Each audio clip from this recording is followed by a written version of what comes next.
Баянгол дүүргийн засаг даргын тамгын газар Оросын албаны улсын бүрээд улсын экспортыг дэмжих төвтэй хамтран зохион байгуулж байгаа Монгол-Оросын хамтарсан үзэсгэлэн худалдааны нээлт боллоо.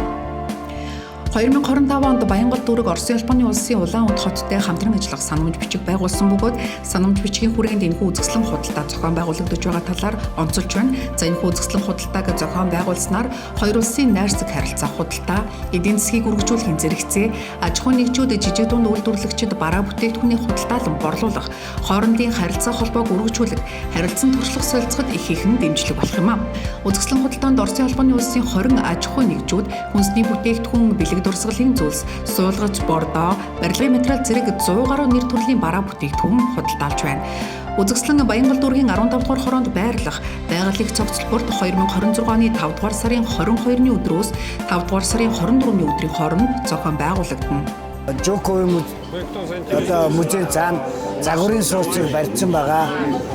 Кино үйлдвэрийн эсрэг тал.